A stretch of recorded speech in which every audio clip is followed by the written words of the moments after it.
Ladies and gentlemen, please welcome Karen Kibaara.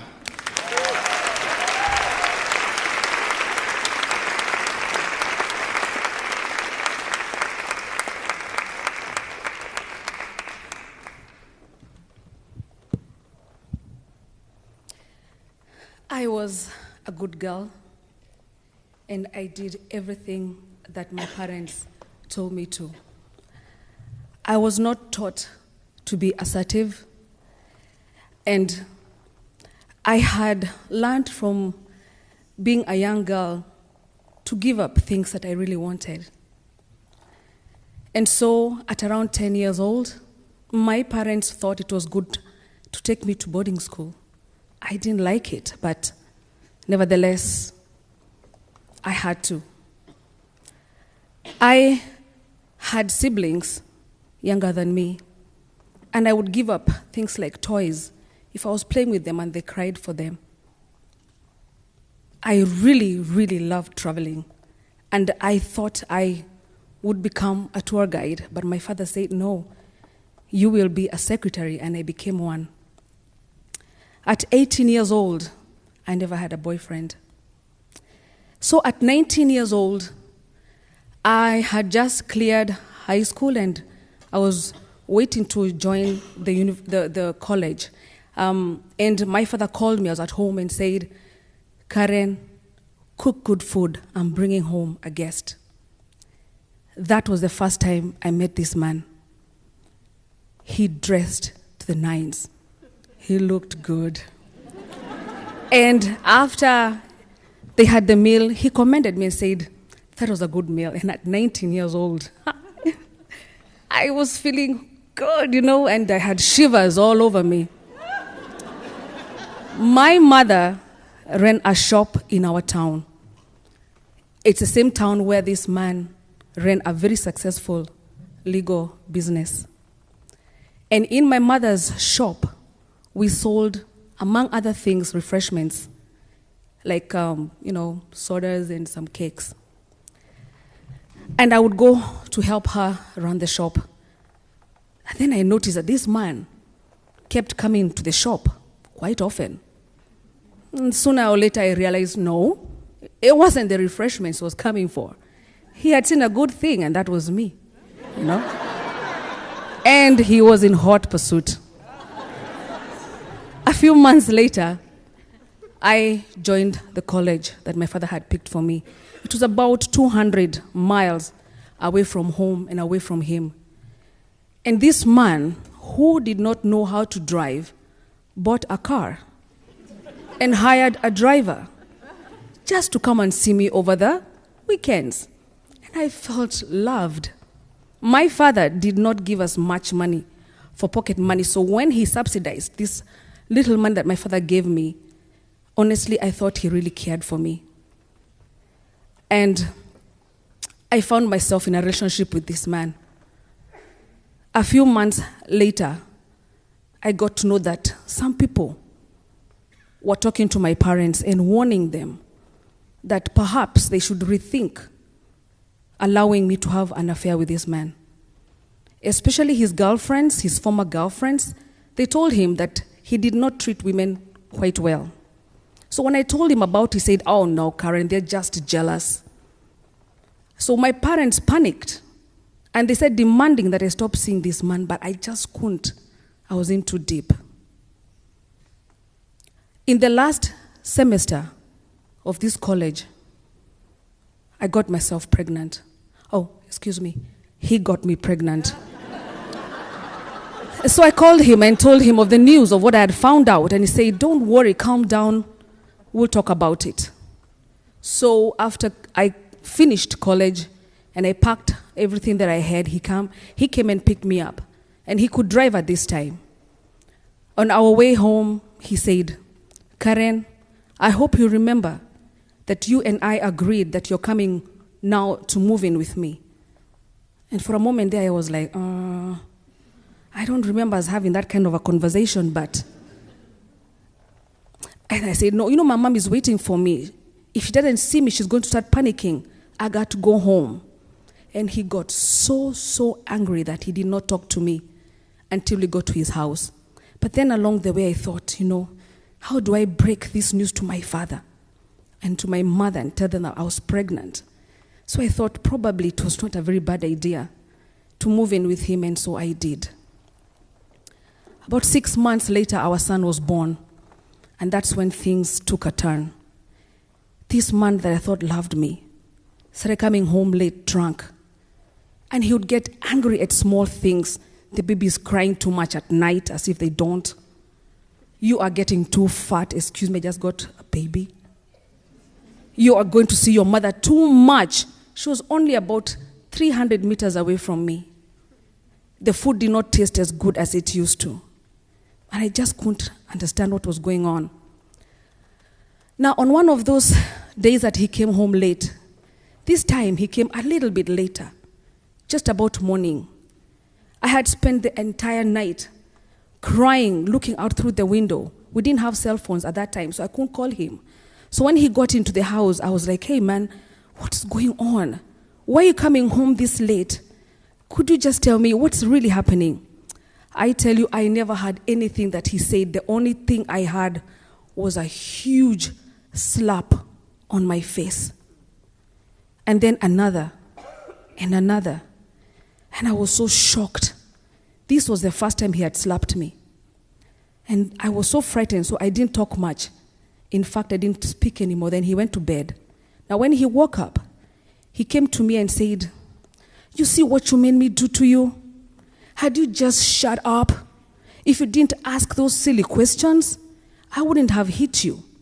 Why don't you just be as quiet? Don't you know that a woman is there to be seen and not to be heard? And I was like, whoa, well, this is going to be different. So this physical abuse went on for the next 7 years. And twice I got myself a job. But the first one, he really, really made me feel guilty about it.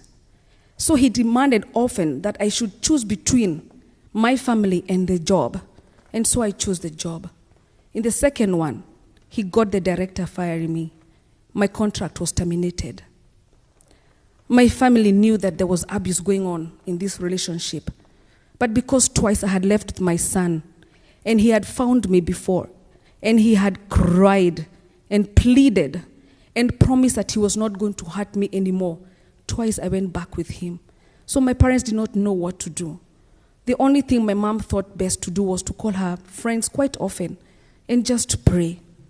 And so one day, as I was talking to my father, he looked at me and said, where is my daughter? Where is Karen? Because the woman that stands before me, this is not my daughter. My Karen would not stand such kind of nonsense from a man like that. And I was quiet and I was like, he never taught me, my father never taught me how to be an assertive woman. He never taught me how to stand up for myself. And now in adulthood, he's asking me to stand up against a man 11 years older than me. How was I going to do that? I just did not understand. And so, one other bad night,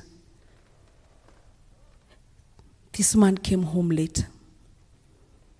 I opened up the door, and because I had learned how to tune him out, I didn't hear what he was saying. But I think because I ignored him, he just suddenly grabbed me with the collars of my pajamas. And he started to shake me. And he shook me real hard. And he asked me, Karen, tell me, why do you feel invincible? And I was like, I had not heard that word before. I did not know what it meant. And then he said, I don't think you understand what I asked you. I asked you, why do you feel so invincible? And I did not say invisible. I said invincible. And so he went to the bookshelf and grabbed a dictionary and threw it at me and told me to look out for that word and read it out loud and read out the meaning of it. And, well, I obeyed. And as I read the meaning of the word out loud, I read words like, too strong to be defeated, powerful, concrete, unbeatable, unshakable, unmovable. And I'm like, wait a minute. Was this man describing me with this word? And I was like, I, who for 8 years lived in this marriage believing I was weak, vulnerable, unlovable, powerless. In his eyes, I was much more than just a strong woman. So it dawned on me that on that day, all along, all these years, what this man was trying to do was to beat me and to subdue me, to crush this strong woman that he was seeing. And so I knew that this was my moment. And I told myself, you know what? Now we're going to get out of this and never come back. So in my head, I was saying, if I were you, I would harass me so much because this is the last day you're doing this.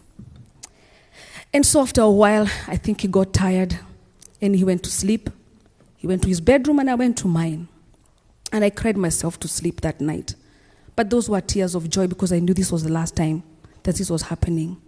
So when I woke up the following morning, I very stealthily walked out of my bed and then I tiptoed to his bedroom and I confirmed that he was asleep, seriously snoring. And so I grabbed a small bag, just small, big enough for me to put a few clothes in and maybe a pair of shoes or two.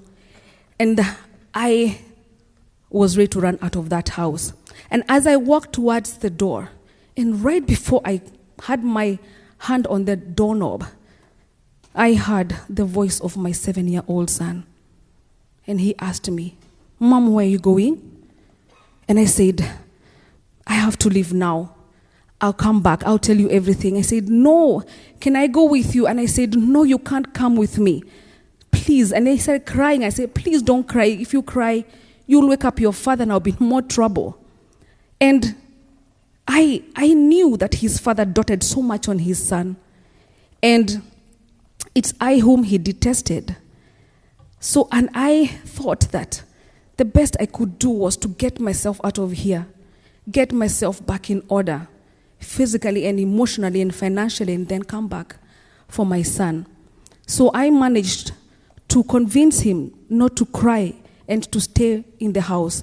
And then I ran out of that house, me and my little bag. And as his cries faded off, and as the distance between me and the house grew, the weight of this marriage was falling off my back. This bus stop was about 500 meters away from the house. And as I ran, I kept looking back just to confirm that he was not running after me.